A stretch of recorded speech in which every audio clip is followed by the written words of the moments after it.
हमारे इस YouTube channel के सेगमेंट फास्ट न्यूज में आप तमाम का इस्तकबाल है। इस वीडियो में आप देख सकते हैं कम मिनटों में बहुत ज्यादा खबरें। तो आइए शुरू करते हैं वीडियो को और देखते हैं आज की ताजा तरीन खबरें। इसराइल के वज़ीर-ए-आज़म नेतन्याहू को कैंसर हो गया। इसराइल के वज़ीर-ए-आज़म नेतन्याहू ने इंकशाफ किया है कि वो गुज़िश्ता कुछ अरसे से प्रोस्टेट कैंसर का इलाज करवा रहे हैं। उन्होंने बताया कि ईरान के साथ जारी कशीदगी की वजह से यह मालूमात पहले सामने नहीं लाई गई, क्योंकि खदशा था कि तेहरान इस सूरत हाल को गलत खबरों और प्रोपेगेंडे के लिए इस्तेमाल कर सकता है।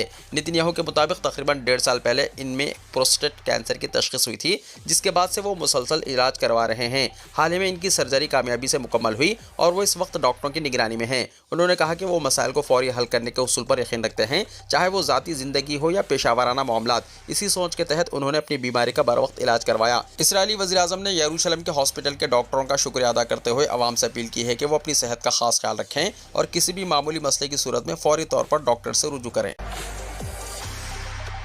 कविता की नई पार्टी तेलंगाना राष्ट्र सेना यानी टीआरएस। तेलंगाना में एक और नई सियासी जमात का क़याम अमल में आया है। साबिक़ एमएलसी और तेलंगाना जागृति के सदर ने अपनी नई पार्टी का बाज़ाब्ता ऐलान कर दिया।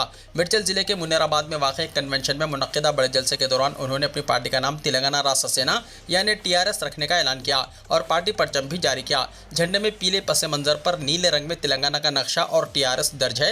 वाज़ेह रहे कि कविता साबिक़ चीफ मिनिस्टर और सदर बीआरएस चंद्रशेखर राव की बेटी हैं और वो साबिक़ में बीआरएस की रुकने पार्लियामेंट और रुकने कौंसिल रह चुकी हैं। पार्टी ने इन्हें गुज़िश्ता साल मुखालिफ पार्टी सरगर्मियों में मुलव्विस होने का इल्ज़ाम आयद करते हुए पार्टी से बरतरफ कर दिया था।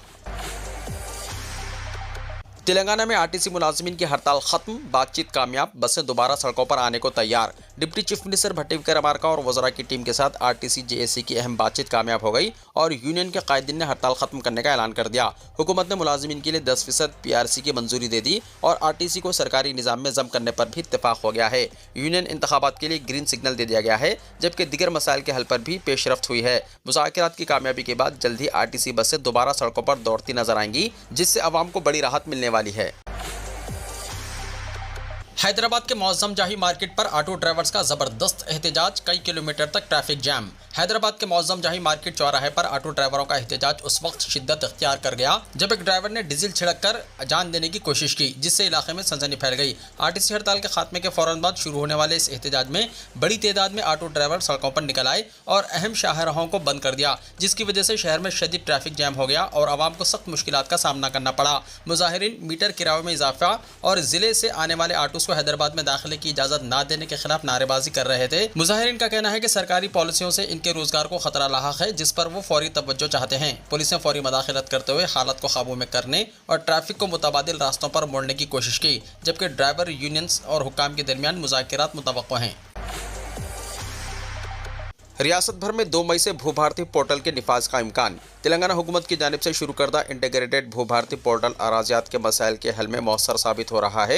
रियासत भर में 2 मई से इस निज़ाम के निफाज की तैयारी जारी है, जबकि इब्तदाई तौर पर 5 अजला के 5 मंडलों में इसे तजर्बाती तौर पर नाफिज किया जा रहा है। इसी सिलसिले में नारायणपेट जिले के कोसगी मंडल को भी मुंतखब किया गया है। रिवायती तरीक़ेकार को ख़त्म करते हुए जदीद DGPS आलात के जरिए ज़मीन की हदबंदी की जा रही है, जिसके तहत बगैर किसी गलती के ज़मीन की सरहदें दुरुस्त तरीके से रिकॉर्ड की जाएंगी। सर्वे मुकम्मल होते ही हर अराजी के हिस्से को लैंड पार्सल मैप नंबर दिया जाएगा, जबकि आधार की तर्ज पर ज़मीन के लिए एक मुनफरिद शनाख्ती नंबर भी खुदकार तौर पर मुख्तस किया जाएगा और इसे ऑनलाइन महफूज किया जाएगा। रीछ के हमले में एक शख्स जख्मी। तेलंगाना के कामारेड्डी जिले में वाक़या। शौहर बीवी जंगल में लकड़ियां काटने के लिए गए हुए थे कि उसी वक्त एक रींछ ने शौहर पर अचानक हमला कर दिया, जिससे वो शदीद जख्मी हो गया। ये वाक़या जुमे की सुबह रियासत तेलंगाना के कामारेड्डी जिले रेड्डीपेट स्कूल तांडा के मुजाफत इलाके में पेश आया। स्कूल तांडा के रहने वाले सलावत मिथु 35 साल अपनी बीवी के साथ जुमे की सुबह लकड़ियां लेने के लिए जंगल गए थे। लकड़ियां काटकर एक जगह रखने के बाद इसकी बीवी कुछ लकड़ियां सड़क तक ले जाने के लिए वहां से चली गई। इसी दौरान अकेले मौजूद मिथु पर रींछ ने हमला कर दिया। करीबी बीड़ी के पत्ते तोड़ने वाले लोगों ने यह मंजर देखकर शोर मचाया, जिससे रींछ वहां से भाग गया। शदीद जख्मी होने वाले मिथु को कामारेड्डी के सरकारी अस्पताल मुंतकिल किया गया। वहां इब्तिदाई इलाज के बाद हालत तशवीशनाक होने पर इसे हैदराबाद मुंतकिल कर दिया गया।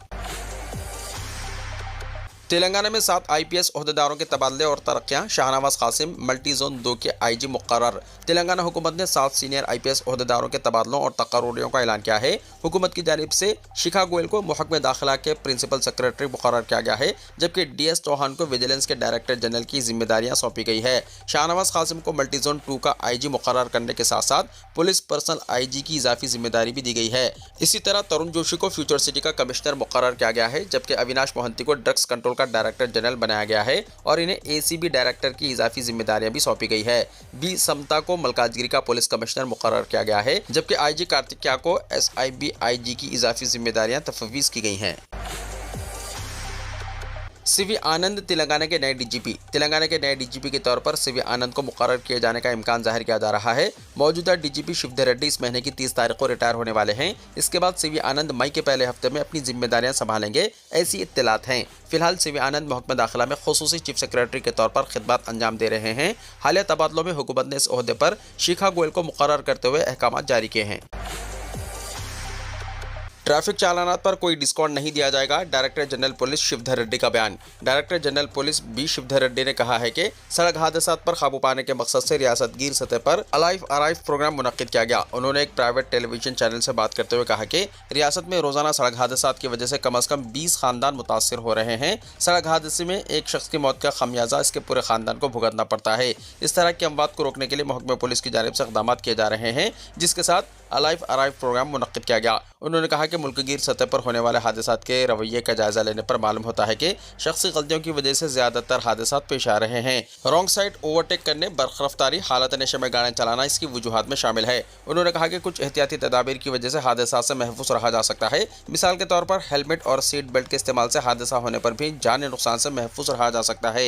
DGP ने कहा कि साल 2025 के इब्तिदाई 3 महीने से तकाबुल किया जाए तो जारिया साल के इब्तिदाई 3 महीने में सड़क हादसात में होने वाली अमवात में 16% कमी आई है। रियासत के पुलिस सरबराह ने वाज़ेह किया है कि चालानात पर डिस्काउंट नहीं दिया जाएगा। उन्होंने कहा कि बाज़ अफराद ये समझते हैं कि चालानात मनसूख किए जाएंगे या इस पर डिस्काउंट दिया जाएगा, लेकिन ये फैसला किया गया है कि इस मरतबा कोई डिस्काउंट नहीं दिया जाएगा और चालानात मनसूख नहीं किए जाएंगे। शिवधर रेड्डी ने कहा कि चीफ मिनिस्टर रेवंत रेड्डी ने यह बात पहले ही वाज़ेह कर दी है कि हज़ारों खानदानों के तहफ़्फ़ुज़ के लिए इस तरह के सख्त फैसला लेना नागुज़िर है। हैदराबाद में मौसम की आंख मिचौली, दिन में तेज धूप और शाम को बारिश। शहर में गुज़िश्ता 2 दिनों से मौसम का गैर मुतवाज़िन और बदलता हुआ हाल शहरियों के लिए हैरत का बाइस बन गया है। दिन के औक़ात में शदीद गर्मी और झुलसा देने वाली धूप ने मामूलात ज़िंदगी को मुतासिर किया, जबकि शाम ढलते ही मुख्तलिफ इलाकों में बारिश ने वक्ती तौर पर राहत फराहम की। ताहम नमी में इजाफे की वजह से हब्स की शिद्दत भी बरकरार रही। जुमे की शाम हैदराबाद के मुख्तलिफ इलाकों तारनाका, उस्मानिया कैंपस, हब्सीगुड़ा, रामंतापुर, नाचारम और मल्लापुर में हल्की से दरमियानी बारिश रिकॉर्ड की गई, जिसकी वजह से सड़कों पर ठंडक का एहसास हुआ और शहरियों ने कुछ देर के लिए गर्मी से सुकून महसूस किया। बास मुकामात पर तेज हवाओं के साथ बूंदाबांदी भी देखी गई। महकमे मौसमियात के माहिरीन के मुताबिक ये बारिश आर्जी राहत फराहम कर रही है, लेकिन आइंदा दिनों में गर्मी की शिद्दत में मजीद इजाफा हो सकता है। पेशकासी के मुताबिक मई के पहले हफ्ते में गरज चमक के साथ बारिश का नया सिलसिला शुरू होने का इम्कान है। खुसूसन मशरकी तेलंगाना के अजला में आसिफाबाद से सूर्यापेट तक मौसलाधार बारिश मुतवक्को है। माहिरीन ने शहरियों को एहतियाती तदाबीर इख्तियार करने का मशवरा देते हुए कहा है कि शदीद गर्मी के दौरान गैर ज़रूरी तौर पर धूप में निकलने से गुरेज करें, पानी का ज़्यादा इस्तेमाल करें और सेहत का खास ख्याल रखें, क्योंकि आने वाले दिनों में मौसम मजीद सख्त हो सकता है। गवर्नर जस्टिस अब्दुल नज़ीर की अचानक तबीयत खराब, हॉस्पिटल मुंतकिल। चीफ जस्टिस की हलफ बर्दारी तकरीब में गैर यकीनी सूरत हाल। आंध्र प्रदेश के गवर्नर जस्टिस अब्दुल नज़ीर अचानक अलील हो गए। इसके बाद लोक भवन के अमले ने इन्हें फौरी तौर पर ताड़ीपल्ली में वाक़े मणिपाल अस्पताल मुंतकिल किया। हॉस्पिटल ज़राए के मुताबिक इस वक्त माहिर डॉक्टरों की टीम इनको हंगामी तिब्बी इमदाद फराहम कर रही है और इनकी सेहत पर मुसलसल नज़र रखी जा रही है। गवर्नर की अलालत की असल वजूहात के बारे में जल्द ही बाज़ाब्ता हेल्थ बुलेटिन जारी किए जाने का इम्कान है। इधर आंध्र प्रदेश हाई कोर्ट की नई चीफ जस्टिस लीसा गिल की हलफ बर्दारी तय है, जो मामूल के मुताबिक गवर्नर की मौजूदगी में अंजाम पाती है। ताहम गवर्नर की अचानक तबीयत नासाज होने की वजह से तकरीब के इनेकाद पर गैर यकीनी सूरत हाल पैदा हो गई है। इस तकरीब में chief minister N Chandrababu Naidu की शिरकत भी मुतवक्को थी। गवर्नर की सेहत से मुताल्लिक़ इत्तला मिलते ही आला हुक्म हॉस्पिटल पहुंचकर सूरत हाल का जायजा ले रहे हैं। पेटीएम को बड़ा झटका, रिजर्व बैंक ऑफ इंडिया ने लाइसेंस मनसूख कर दिया है। معروف ڈیجیٹل ادائیگی کمپنی پے ٹی ایم کو بڑا دھچکا لگا ہے، جہاں ریزرو بینک آف انڈیا نے پے ٹی ایم پیمنٹس بینک کا بینکاری لائسنس منسوخ کرنے کا اعلان کیا ہے۔ آر بی آئی نے واضح کیا ہے کہ ضوابط کی خلاف ورزی، بار بار انتباہ کے باوجود اصلاح نہ کرنا اور ڈپازٹس کے مفادات کے خلاف طرز عمل اختیار کرنے کی وجہ سے یہ سخت فیصلہ لیا گیا ہے۔ اس فیصلے کے بعد پے ٹی ایم پیمنٹس بینک اب کسی بھی قسم کی بینکاری سرگرمی انجام نہیں دے سکے گا۔ مرکزی بینک کے مطابق ادارے کی کارکردگی ڈپازٹرز اور عوامی مفاد کے منافی رہی ہے، اور اگر اس کے آپریشن جاری رہتے ہیں تو صارفین کو مالی نقصان کا خدشہ ہے۔ اسی تناظر میں بینک کو بند کرنے کے عمل کے آغاز کے لیے متعلقہ ہائی کورٹ سے رجوع کیا جائے گا۔ واضح ہے کہ آر بی آئی پہلے ہی اس بینک پر مختلف پابندیاں عائد کر چکا تھا۔ مارچ 2022 سے نئے صارفین کے اندراج پر روک لگا دی گئی تھی، جبکہ مارچ 2024 میں نئے ڈپازٹس، والیٹس، فاسٹیگ اور N C M C cards میں ٹاپ اپ کی سہولت مکمل طور پر بند کر دی گئی تھی۔ یہ اقدامات کے وائی سی قواعد کی خلاف ورزی اور مشتبہ مالی سرگرمیوں کے خدشات کے پیش نظر کیے گئے تھے۔ تاہم آر بی آئی نے ڈپازٹرز کو یقین دہانی کرائی ہے کہ گھبرانے کی ضرورت نہیں، کیونکہ بینک کے پاس تمام صارفین کو ادائیگی کے لیے مناسب لیکوڈیٹی موجود ہے۔ فی الحال بینک صرف پرانے ڈپازٹس کی نکاسی اور بینکنگ کورسپونڈنس کے ذریعے قرض ریفرل تک محدود ہو گیا ہے، جبکہ نئے ڈپازٹس لینے کی اجازت نہیں ہے۔ سن 2017 میں وجے شیکھر شرما کی قیادت میں قائم ہونے والا یہ بینک ضوابط پر عمل درآمد میں ناکامی کی وجہ سے اب اپنے وجود کے خاتمے کے مرحلے میں داخل ہو چکا ہے۔ اس دوران پے ٹی ایم کی جانب سے واضح کیا گیا ہے کہ اس کی تمام خدمات بغیر کسی رکاوٹ کے جاری ہیں۔ کمپنی کے مطابق پے ٹی ایم ایپ، پے ٹی ایم یو پی آئی، پے ٹی ایم گولڈ، پے ٹی ایم کیو آر، پے ٹی ایم ساؤنڈ باکس، پے ٹی ایم کارڈ مشینز، پے ٹی ایم پیمنٹ گیٹ وے، پے ٹی ایم منی سمیت تمام ذیلی اداروں اور اس سے منسلک کمپنیوں کی خدمات بدستور فعال رہیں گی۔ کمپنی نے سوشل میڈیا پر #پے ٹی ایم کرو کے ساتھ اپنے صارفین کو یقین دہانی کرائی ہے کہ آپریشنز معمول کے مطابق جاری ہیں۔ وزیر داخلہ امت شاہ کا بڑا دعویٰ، بنگال میں بی جے پی کی حکومت بنے گی، پہلے مرحلے کی 152 میں سے 110 سیٹیں جیتنے کا امکان۔ مرکزی وزیر داخلہ امت شاہ نے مغربی بنگال اسمبلی انتخابات کے پہلے مرحلے کی ووٹنگ کے بعد بڑا سیاسی دعویٰ کرتے ہوئے کہا ہے کہ ریاست میں بھارتیہ جنتا پارٹی یعنی بی جے پی کی حکومت بننے کے امکانات انتہائی روشن ہیں۔ انہوں نے کہا کہ پارٹی کے داخلی اندازوں کے مطابق پہلے مرحلے کی 152 سیٹوں میں سے بی جے پی 110 سے زیادہ سیٹیں جیت سکتی ہے۔ کولکتہ میں ایک پریس کانفرنس سے خطاب کرتے ہوئے امت شاہ نے بتایا کہ یہ دعویٰ پارٹی کی ریاستی اکائی کی تفصیلی جائزے اور زمینی رپورٹوں پر مبنی ہے۔ ان کے مطابق بی جے پی نہ صرف پہلے مرحلے میں مضبوط پوزیشن میں ہے، بلکہ دوسرے مرحلے کی تیاریوں کے ساتھ مجموعی طور پر حکومت سازی کی سمت میں تیزی سے آگے بڑھ رہی ہے۔ انہوں نے کہا کہ اس بار ووٹنگ میں عوام کی غیر معمولی شرکت دیکھنے کو ملی ہے، جو جمہوریت پر عوام کے اعتماد کی عکاسی کرتی ہے۔ امت شاہ نے کہا ہے کہ ووٹنگ فیصد نے سابقہ ریکارڈ توڑ دیے ہیں، جو اس بات کا اشارہ ہے کہ بنگال کے عوام تبدیلی چاہتے ہیں۔ انہوں نے ووٹروں کا شکریہ ادا کرتے ہوئے کہا ہے کہ لوگوں نے ترقی اور بہتر مستقبل کے لیے ووٹ دیا ہے۔ بنگال کے بعد دہلی قبضہ کروں گی، ممتا بنرجی نے کہا۔ مرکزی وزیر داخلہ امت شاہ نے دعویٰ کیا ہے کہ مغربی بنگال میں پہلے مرحلے کے تحت 152 سیٹوں پر 23 اپریل کو ہوئی ووٹنگ بی جے پی کی فتح کا اشارہ دے رہی ہے۔ انہوں نے یہاں دعویٰ کر دیا ہے کہ 152 سے 110 سیٹوں پر بی جے پی فتح یاب ہوگی۔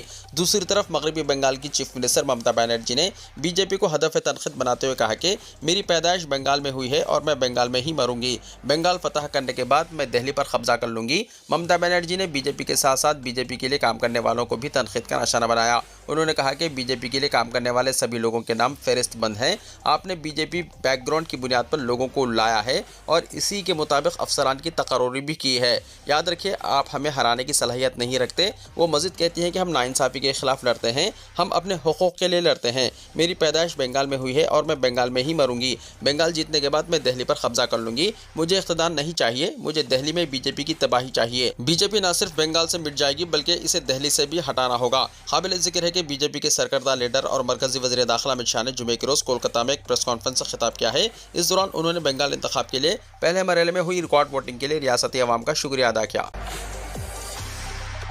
عام آدمی پارٹی میں پھوٹ، راجیہ سبھا کے 7 ارکان پارلیمنٹ کا بی جے پی میں شامل ہونے کا فیصلہ۔ عام آدمی پارٹی میں بڑی پھوٹ پڑ گئی ہے، جس کے نتیجے میں راجیہ سبھا میں پارٹی کی صفوں میں واضح تقسیم سامنے آ گئی۔ پارٹی کے 10 ارکان پارلیمنٹ میں سے 7 اراکین نے الگ راستہ اختیار کرتے ہوئے بھارتیہ جنتا پارٹی یعنی بی جے پی میں شمولیت کا فیصلہ کر لیا ہے، جبکہ صرف 3 ارکان ہی پارٹی کے ساتھ باقی رہ گئے ہیں، جن میں سنجے سنگھ، بلبیر سنگھ اور این ڈی گپتا شامل ہے۔ اس پیش رفت کے بعد اروند کیجریوال کی قیادت والی جماعت کو بڑا سیاسی دھچکا لگا ہے۔ ذرائع کے مطابق ان ارکان نے پارٹی کی پالیسیوں سے اختلاف کے سبب یہ قدم اٹھایا ہے۔ راجیہ سبھا کے رکن راگھو چڈھا نے میڈیا سے گفتگو کرتے ہوئے تصدیق کی ہے کہ وہ خود بھی اس گروپ کے ساتھ شامل ہیں اور 2/3 سے زائد ارکان کی حمایت حاصل ہونے کی وجہ سے بی جے پی میں انضمام کا فیصلہ کیا گیا ہے، تاکہ انسداد انحراف قانون کے تحت کسی ممکنہ نااہلی سے بچا جا سکے۔ سیاسی حلقوں میں اس اچانک پیش رفت کو اہم موڑ قرار دیا جا رہا ہے اور آنے والے دنوں میں اس کے دور رس اثرات متوقع ہیں۔ राघव चड्ढा समेत 7 अरकान राज्यसभा के बीजेपी में जाने पर आम आदमी पार्टी का सख्त रद्दमल। आम आदमी पार्टी के राज्यसभा रुकन राघव चड्ढा समेत 7 अरकान के पार्टी छोड़कर बीजेपी में शामिल होने के ऐलान ने पंजाब की सियासत में हलचल मचा दी है। इस पेशरफ्त पर आम आदमी पार्टी की क़यादत ने सख्त रद्दमल जाहिर करते हुए इसे न सिर्फ सियासी साजिश करार दिया बल्कि पंजाब के अवाम के साथ खुला धोखा भी बताया है। आम आदमी पार्टी के सरबराह और दिल्ली के साबिक चीफ मिनिस्टर अरविंद केजरीवाल ने सोशल मीडिया प्लेटफॉर्म पर अपने बयान में कहा कि बीजेपी ने एक बार फिर पंजाब के लोगों के साथ धोखा किया है। उनका कहना था कि यह कदम जमहूरी इक़्तिदार के खिलाफ है और इससे वाज़ेह होता है कि मुखालिफ जमातों को कमज़ोर करने के लिए हर तरह के हथकंडे इस्तेमाल किए जा रहे हैं। पंजाब के चीफ मिनिस्टर भगवंत मान ने भी इस मामले पर शदीद नाराज़गी जाहिर की है। उन्होंने कहा है कि बीजेपी की पंजाब में कोई मजबूत अवामी बुनियाद नहीं है, इसलिए वो मुंतखब नुमाइंदों को तोड़कर अपनी ताकत बढ़ाने की कोशिश कर रही है। उन्होंने उन अरकान को पंजाब का नुमाइंदा मानने से इनकार करते हुए सख्त अल्फाज में कहा कि ऐसे लोग अवाम के एतमाद के हकदार नहीं हैं और इन्हें बीजेपी में भी कोई खास मुकाम नहीं मिलेगा। अमेरिकन ड्रीम मध्यम पड़ने लगा। हिंदुस्तानी एनआरआईज़ अफराद की बड़ी तादाद अमेरिका छोड़ने पर मजबूर। बहुत सी उम्मीदों और ख्वाबों के साथ अमेरिका जाने वाले हिंदुस्तानी एनआरआईज़ अफराद के अरमान अब आहिस्ता आहिस्ता मांद पड़ते दिखाई दे रहे हैं। डोनाल्ड ट्रंप के सदर बनते ही वहाँ मुक़ीम हिंदुस्तानी अफराद को मुख्तलिफ मुश्किलात का सामना करना पड़ रहा है। एक ताज़ा सर्वे के मुताबिक तकरीबन 40% हिंदुस्तानी एनआरआईज़ अब अमेरिका छोड़ने पर गौर कर रहे हैं। इदाद-ओ-शुमार के मुताबिक अमेरिका में तकरीबन 52 लाख हिंदुस्तानी अफराद रिहाइश पजीर हैं, लेकिन इनमें से बड़ी तादाद का अमेरिकन ड्रीम खत्म होता जा रहा है। इस तब्दीली की बड़ी वजह अमेरिका का मौजूदा सियासी माहौल बताया जा रहा है। एक ताज़ा रिपोर्ट के मुताबिक 1000 अफराद की राय लेने पर मालूम हुआ है कि 14% लोग अक्सर अमेरिका छोड़ने का सोचते हैं, जबकि 26% ने कहा कि वो कभी कभार इस बारे में सोचते हैं। हर 10 में से 6 अफराद 58% ने अमेरिकी सियासत से बेजारी जाहिर की है, जबकि 41% ने अपनी ज़ाती सलामती पर खदशात का इजहार किया। मुआशी दबाव और बढ़ती हुई महंगाई भी एक बड़ा मसला बन चुकी है। सैन फ्रांसिस्को, सेटल और न्यूयॉर्क सिटी जैसे बड़े शहरों में एक बेडरूम अपार्टमेंट का किराया महाना $3000 से $5000 तक पहुंच चुका है, जिससे मुतवस्सित तबके के लिए गुजारा मुश्किल हो गया है। इसके अलावा महंगाई और मुलाजिमत के अदम तहफ़्फ़ुज़ ने भी परेशानियों में इजाफा किया है। सर्वे के मुताबिक 71% हिंदुस्तानी अफराद को ट्रंप हुकूमत की मुआशी, इमिग्रेशन और खारजा पॉलिसियों से सख्त इख्तलाफ है। अमेरिका सिर्फ अमेरिकन के लिए जैसे नारों और बयानात ने हिंदुस्तानी कम्यूनिटी में अदम तहफ़्फ़ुज़ का एहसास बढ़ा दिया है और इनके अंदर अपने आप को इस मुल्क का हिस्सा समझने का जज्बा कमज़ोर पड़ता जा रहा है। जंग ने ईरान में बेखसूर लोगों की पूरी आबादी को मुतासिर किया, पोप लियो ने कहा। पोप लियो ने अमेरिका और ईरान पर जंग के खात्मे के लिए अमन मुज़ाकरात जारी रखने पर जोर देते हुए कहा है कि इस तनाज़े ने ईरान में बेखसूर लोगों की एक पूरी आबादी को मुतासिर किया है। उनका यह बयान अमेरिकी सदर डोनाल्ड ट्रंप की जानिब से पोप पर एक तवील तनक़ीदी पैगाम जारी होने के बाद सामने आया है। याद रहे कि पोप ईरान में अमेरिका और इसराइल की फ़ौजी कार्रवाई की खुलकर तनक़ीद करते रहे हैं। 4 अफ्रीकी ममालिक के दौरे के बाद रोम वापसी की परवाज़ में बात करते हुए उन्होंने कहा कि मैं अमन के लिए बातचीत के तसलसल की हौसला अफजाई करूँगा ताकि तमाम फ़रीक़ अमन के फ़रोग़, जंग के ख़तरे के ख़ात्मे और बैनुल-अक़वामी क़ानून के एहतराम के लिए हर मुमकिन कोशिश करें। उन्होंने मज़ीद कहा कि मैं सबको इस बात की तरग़ीब देना चाहता हूँ कि वो नफ़रत और तक़सीम के बजाय अमन की सक़ाफ़त से जन्म लेने वाले जवाबात तलाश करने की कोशिश करें। उन्होंने ये भी बताया कि वो अपने साथ लेबनान के एक मुसलमान बच्चे की तस्वीर रखते हैं, जिसे गुज़िश्ता साल वहाँ के दौरे के दौरान वेलकम पोप लियो का प्ले कार्ड थामे हुए दिखाया गया था। पोप ने कहा कि जंग के इस हालिया मरहले में वो बच्चा हलाक हो गया। मस्जिद अक्सा और दीगर मुक़द्दस मुक़ामात पर इसराइली खिलाफ वर्जियाँ, सऊदी अरब समेत 8 मुस्लिम मुल्कों की मजम्मत। सऊदी अरब समेत 8 अरब मुल्कों के वज़राए ख़ारजा ने इसराइली क़ाबिज़ फोर्सेस की जानिब से अल-कुद्स के इस्लामी और ईसाई मुक़द्दस मुक़ामात की बार बार खिलाफ वर्जियों की सख्त मजम्मत की है। सऊदी खबर एजेंसी SPA के मुताबिक सऊदी अरब, पाकिस्तान, मिस्र, तुर्किया, उर्दून, मुत्तहदा अरब अमारात, क़तर और जमहूरिया इंडोनेशिया के वज़राए ख़ारजा ने मस्जिद अक्सा में इसराइली आबादकारों और इंतहा पसंद वज़रा की जानिब से इसराइली पुलिस के हिसार में मुसलसल दरअंदाजियों और मुक़द्दस मुक़ामात के अहातों में इसराइली परचम लहराने के इक़दामात की शदीद मजम्मत की है। वज़राए ख़ारजा ने इन इश्तिआल-अंगेज़ इक़दामात को बैनुल-अक़वामी क़वानीन और इंसानी क़ानून की सरी खिलाफ वर्जी और दुनिया भर के मुसलमानों के लिए नाक़ाबिल क़बूल करार दिया। मुश्तरका बयान में अल-कुद्स और वहाँ के इस्लामी और ईसाई मुक़द्दस मुक़ामात की मौजूदा तारीख़ी और क़ानूनी हैसियत को तब्दील करने की किसी भी कोशिश को सख्ती से मुस्तरद किया। उन्होंने बैनुल-अक़वामी बरादरी पर जोर दिया कि वो अपनी क़ानूनी और अख़लाक़ी ज़िम्मेदारियाँ पूरी करे, इसराइल को मकबूजा मगरबी किनारे में ख़तरनाक कशीदगी बढ़ाने से रोके और इसकी गैर क़ानूनी कार्रवाइयाँ ख़त्म करने पर मजबूर करे। ईरान से मुज़ाकरात के लिए अमेरिकी वफ़द जाएगा पाकिस्तान, स्टीव विटकोफ और किश्नर जाएंगे इस्लामाबाद। ایران کے ساتھ مذاکرات کے لیے صدر ڈونلڈ ٹرمپ کے خصوصی ایلچی اسٹیو وٹکوف اور ان کے داماد جیریڈ کشنر ہفتے کو پاکستان کا دورہ کریں گے۔ جمعے کو وائٹ ہاؤس نے اس بات کی تصدیق کی ہے۔ وٹکوف اور کشنر ایرانی وفد کے ساتھ ملاقات کریں گے اور معاہدے کے لیے نتیجے پر پہنچنے کی کوشش کریں گے۔ فی الحال امریکہ کے نائب صدر جے ڈی وینس اسلام آباد کا دورہ نہیں کریں گے، تاہم اگر بات چیت میں پیش رفت ہوتی ہے تو جے ڈی وینس اسلام آباد کا سفر کر سکتے ہیں۔ وائٹ ہاؤس ترجمان نے امریکی میڈیا کو انٹرویو میں امن مذاکرات میں امریکی وفد کی شرکت کی تصدیق کرتے ہوئے کہا ہے کہ اسٹیو وٹکوف اور جیریڈ کشنر ہفتے کی صبح مذاکرات کے لیے پاکستان روانہ ہوں گے۔ وائٹ ہاؤس کی ترجمان کیرولینا لیوٹ نے کہا کہ ایران نے خود رابطہ کیا اور بالمشافہ ملاقات کی درخواست کی ہے۔ امریکی وفد پاکستان کی ثالثی میں ایرانی وفد سے ملاقات کرے گا۔ ویڈیو کو لائک شیئر کیجیے اور ہمارے اس YouTube چینل کو سبسکرائب کرتے ہوئے اس کے بیل آئیکن کو بھی پریس کر لیجیے تاکہ ہر آنے والی ویڈیو کا نوٹیفیکیشن سب سے پہلے آپ کو ملتا رہے۔